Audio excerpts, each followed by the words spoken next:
should probably tell you what computer science is, because a lot of you probably heard the term computer science and you're like, oh no, please don't talk about that. That sounds boring. That sounds technical. Oh, I get it. This video is supposed to be relatable to idiots. My channel is not a response channel, but this one was just too good to pass up. It's a medium for problem solving and self-expression.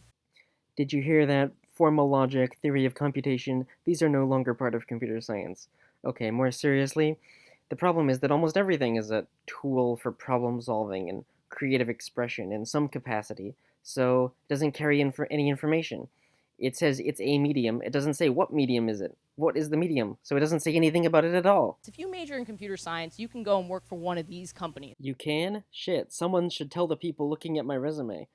More than 1 million jobs in computer science are going to go unfilled. And just so that you understand what a large number that is, there are only going to be about 8 million college graduates over the next few years. So by 2020, 1.4 million jobs in computer science will open up, but we're not going to fill the vast majority of those jobs. Which, by the way, is a good thing. There are no long-term labor shortages.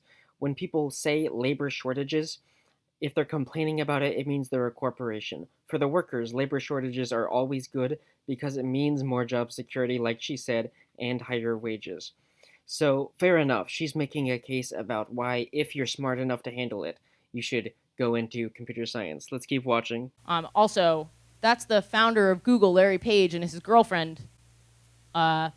Just really way too good looking for this guy. So young men, if you're interested in women, computer science might be for you. Okay, I guess that was supposed to be a joke, but being in computer science doesn't mean you're gonna end up like Sergey Brin or Larry Page. Most likely, you're not gonna be that rich, and if you are, you might end up being like Jeff Bezos. Good luck with that. I think the last thing you want to do is try to sell computer science on sex appeal. It's not really correct. And yes, computer science can sometimes make you rich, and women like guys who are rich, but doesn't that kind of cut against the whole feminism angle that she's going to try to put in later?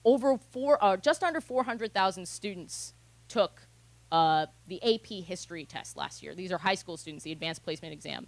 Less than 40,000 took the computer science exam. Okay, I wasn't sure whether this was worth responding to, but all those people who took the AP math exam, do you think they're going to go on to become world-class mathematicians, great mathematicians? No, they took it because they were required to. The people who took the CS exam were not required to. You could say that's a problem, but the thing is it selects for the people who are inherently super passionate about computer science. They love computer science, and they don't need you to convince them to like computer science. It's just what they like to do. And because of that, they're probably super smart, and that's why they get paid so highly. And of that really small number, only 15% of those students is embarrassing. 15% are women, and embarrassing 8% are students of color. Why? Why? I just spouted the amazingness of computer science. Maybe some of you will want to go and take your first computer science course, but why is no one taking computer science? There are lots of reasons. A lot of people say that it's the culture, and yes, the culture is a problem. Most people, when you think of a computer scientist, you think of a nerd in a basement coding all by himself. You picture the Matrix, you picture these guys, not necessarily people that you want to hang out with, although I'm sure they're very nice. Okay, this is the part that really motivated me to make this video. The guys that she showed in her photo, they do look like nice and good guys, and I would like to hang out with them. It sounds like a lot of fun to make robots with those guys. This lady seems to just really have a thing about hating nerds. She's like a 90s sitcom bully who picks on the kid with glasses. Hey, look at those nerds! Aren't they ugly? Aren't they so nerdy? Aren't they such losers? They're such nerds. They like robots. They're nerds. No, these are the type of kids who like computer science. And if it seems like I'm overly rude to her in this video, this is why. Sincerely, fuck her. Do you want to do computer science? Well, guess what? These are the types of people who you're going to be working with. If you discriminate against them, well, that's your problem. These are the types of guys that I just talked about, the people who get into CS because they're self-motivated to do so. If you don't want to do computer science because the sight of them is repulsive to you, then guess what? They don't want people like you. They don't want people like you to do computer science. Stay out of the industry. This is another shot of a computer science department that won a grant to fund computer science education, and they put this on their website. And I imagine this is probably their most diverse class. Like, this is the one that they are bragging about. This is like a peek into her brain. She sees this photo and there's this instinctive reaction of disgust. Her pure contempt of white males is just palpable. It spews out of every orifice. We actually suck at this. We suck at teaching computer science. And by we, I don't mean me, I mean the United States. I'm actually really qualified, and that's why I'm standing up here. But we reinforce those cultural stereotypes that I was talking about. We alienate students, and we keep them uninformed about what computer science actually is. So at the primary and middle school level, there is no computer science. And a lot of people would make the argument, why would a 3-year-old need to know what computer science is? But very young children are familiar with other sciences. They're familiar with biology. They go to the doctor. They talk about these things. Being a doctor is a field that they can see themselves in. But there's no computer science curriculum at the middle school and the middle school and the primary school level. So when you reach middle school and you're going through puberty and you're thinking about your future as an adult, and you don't know what computer science is, that's not something that you're going to picture for yourself in the future. I think it's kind of funny. She uses the example, you go to the doctor, you learn about biology, because every 10-year-old on the planet has used a computer before, and just using a computer doesn't mean you're going to naturally learn about computer science, but it's kind of a gateway into that. If you're inquisitive and you play around a little deeper, you might learn about computer science. But on the point that we should teach computer science in high school, I kind of agree with that. What 16-year-old is taking a course that does not count towards her graduation? The kids that I showed you in the first couple slides, right? Not normal high school kids. Well, I think this is to my point. I think that the end game of this woman is to basically flood the market of people who are really apathetic, don't really want to do the work of what goes into computer science, but just do it because it's what's popular, and to just flood the market with incompetent programmers, which in the end reduces the salary for all computer scientists. And if you want to know why, just Google the market for lemons. It's an economics concept. This is good maybe for the tech companies because the end result of flooding the market is they don't have to pay as much, but it's not as good for actual computer scientists. And by the way, computer science isn't math. If computer science were math, it would be called math, but it's called computer science. And it's called that for a reason. So just so you know a little bit more about me. Computer science is not math, you say. Okay, here's the thing. I'm going to let you in on a little secret. Computer science. Computer science. Computer science. Computation means math. That's what computation means. Computation means math. And I don't think the general public is confused into thinking that computer science is math. If anything, they don't know how much computer science is inspired by math. Something like Lisp, the programming language, is basically stolen from lambda calculus. And a good computer science curriculum will teach you discrete mathematics. There's a lot of math that you get taught in a good computer science curriculum. And computer science itself, basically, kind of a form of applied math. I majored in computer science and got honors in computer science at a school called Bryn Mawr College. And then I went on to work as an engineer at a national security lab at MIT. And right now I teach some college-level computer science at Wesleyan University. You're probably like, wow, she sounds pretty smart. Yeah, sorry, not really. And then she goes on to explain that she's no good at math and science, blah blah blah. So let's look at my transcript from high school here. And then she says, I'm really bad at math and science, but I'm really good at programming. Well, good for you. This is why you teach computer science as opposed to being a developer or something. I mean, I'm sure it takes skills to be a teacher, but not computer science skills. So that's your glass ceiling. Congratulations. Then we take all those kids, we put them in a room, and we show them this on their first day of class. Now let's imagine that you wound up there somehow. You're not a top math or science student, or even if you are, you've never heard of computer science, and you're surrounded by the most competitive kids in your school. And then the teacher puts this on the projector, this little monstrosity here. How many of you might feel intimidated? Yeah, because it's terrifying. I've been coding for 10 years. I still find this terrifying. I hope that's hyperbole after 10 years of doing computer science. You should not be terrified by Hello World. And just so you know, a lot of this isn't pertinent information. Many of these things these students won't learn for a few months. My colleagues in computer science, some of them still don't know what that word means. Holy shit, who are your colleagues that they do not know what static means? Are these the people who cannot find a job and then go on to teach the next generation? And it hasn't affected their job performance. Well, it should. What kind of job is that?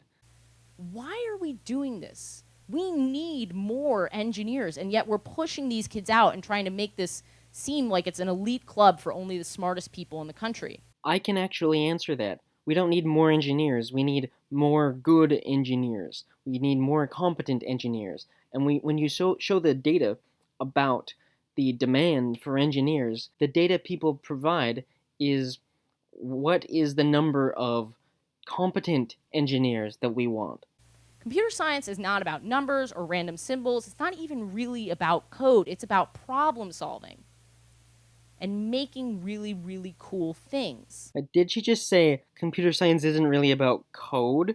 Like, I was gonna cut her some slack on it's not about numbers, symbols. Yeah, maybe she hasn't heard of cryptography, but yeah, computer science is a lot of code.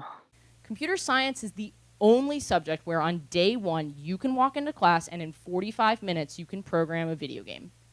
No other class can do that. So why wouldn't you do that? Right? That's something that everyone is going to enjoy. But the great thing about using project-based learning is that, again, computer science is not about coding. It's about problem solving, and I'll give you an example of what I mean. Let's say a student actually wants to build a video game like Mario, where a little guy runs across the screen and jumps up on platforms and sort of jumps on bad guys. The first thing that you have to figure out is the steps that make that possible. How do I make this person jump? When they reach the top, how do I make them come back down? What if something bumps into them along the way? These are all considerations that you have to think about. You don't code them first. You think about them first. Then you think, what are the worst case scenarios? Like, what's a scenario that I haven't thought about yet? How do I test the solution to make sure that it works? That's all problem-solving skills that apply far beyond computer science. And when you do project-based learning, you can do that in your classroom. Another great thing about project-based learning is that computer science doesn't exist in a vacuum. You can't do computer science for the sake of doing computer science. You have to apply it to another field. That's why it was made, that you can share it with the world. Relevancy is also super important because people think computer science is really, really hard, and it's not. Now, I can tell by listening to this woman enough that basically her knowledge and ability to teach computer science is limited to her interface with it, her specialty in it. She is not someone who is interested in such things as computer science fundamentals, the serious, the math-based almost stuff, the stuff like data structures and design principles and algorithms and design patterns. She's someone who just wants to, day one, quickly, you put something together, doesn't really matter if it's well designed, just scrappy, just something cool, flashes light on the screen, gets you excited, gets you to like computer science. And I'm sure this appeals to a lot of people who just want to quickly go in and immediately get results. But the issue is you're essentially watering down the computer science education to appeal to more people. A lot of the things that are in the App Store right now, you could probably make by the end of your first computer science class. So my students, they actually built the iPhone game 2048, which was #1 in the App Store for a little while, and they built it in 4 days. I built this by myself in one afternoon, but whatever. So we did this at Girls Who Code, where I was the founding curriculum director, and I did a lot of work on like assignments and teacher training and things like this. But my proudest accomplishment was making this philosophy something real, because I hadn't seen it in many places. Okay, let's talk about Girls Who Code, which is her organization. Let's suppose there is a guy and a girl and they're friends and they decide, okay, we want to learn how to code. And they find out that there's a local organization that teaches how to code. So they go there and then they take in the girl and they turn away the guy and they say, no, no guys allowed. We don't teach guys how to code. Girls Who Code, they teach girls how to code. That sounds good, but another way of phrasing that is we teach kids how to code, no boys allowed. Why? Why no boys allowed? Obviously it's discriminatory, but you could say, oh, boys, they have resources elsewhere. They have plenty of places that cater to them.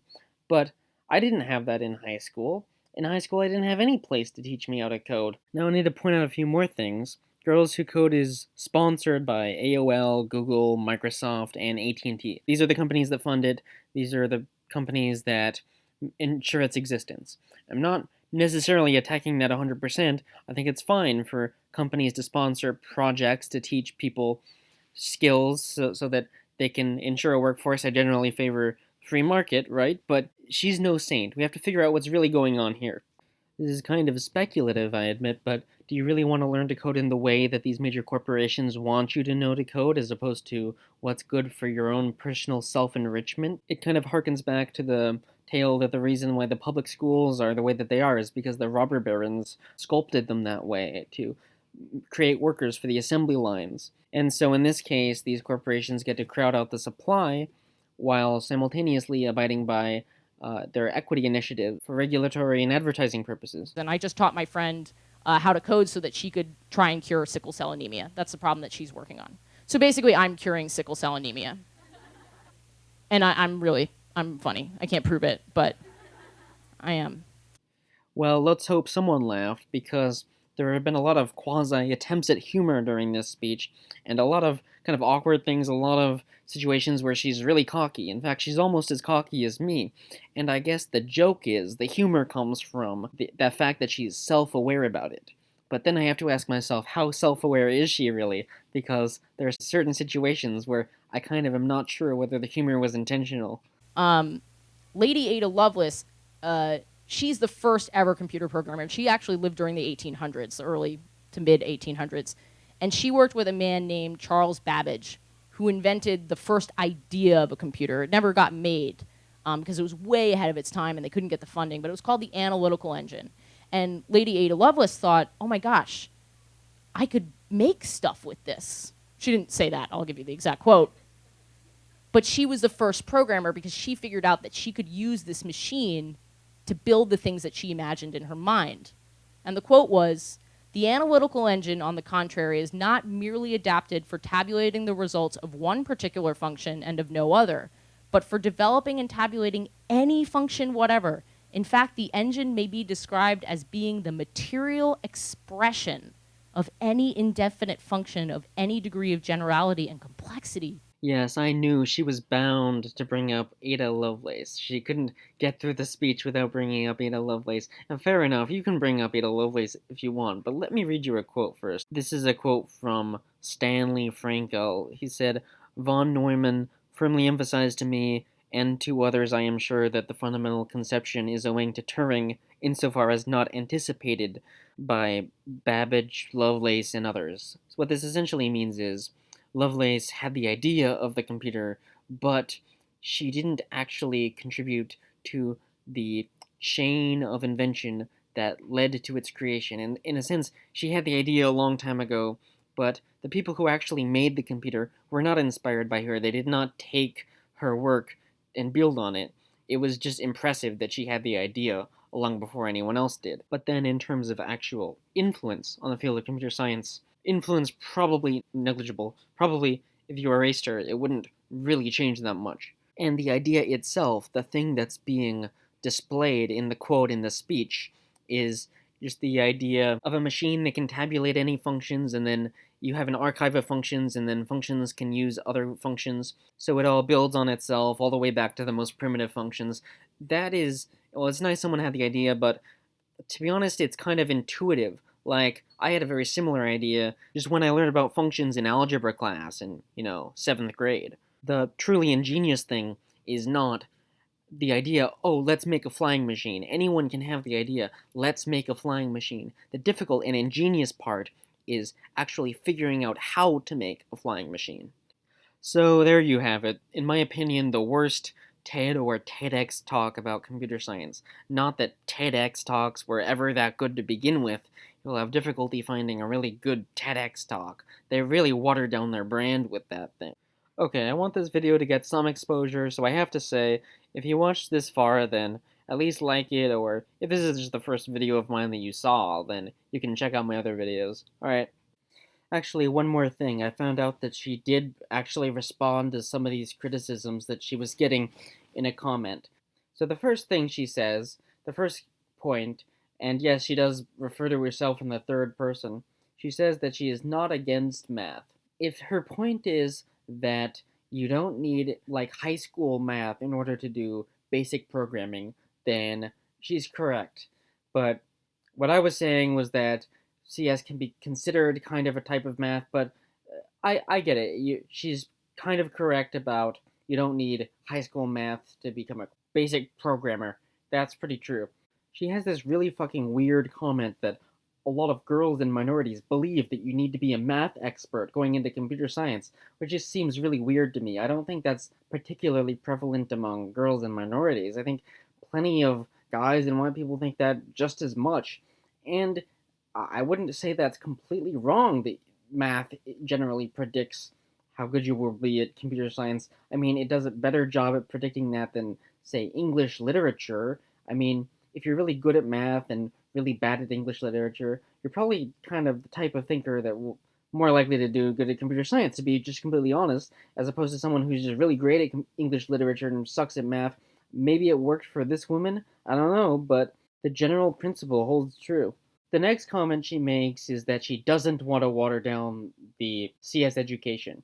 And she talks also a lot about project based learning, the fact that she wants to keep it just as hard, she just wants to introduce project based learning. Well, I think most CS curriculums, if they're good, they already are very heavily focused on project based learning, at least more so than any other discipline that you can learn in college, more so than any other thing that you can study. Project based learning is really a component of the CS education, and I have absolutely no problem with that being the case, or that being more the case than it already is.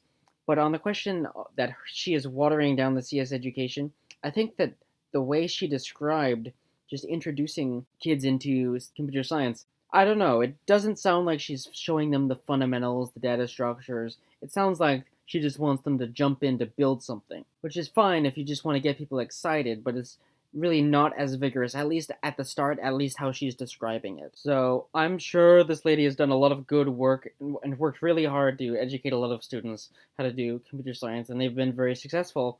But sorry, this talk really sucks. Now, expect more typical videos from my channel, or if people are just begging me to make videos exactly like this, I'll maybe respond to more TEDx talks. Otherwise, I'll go back to regular videos.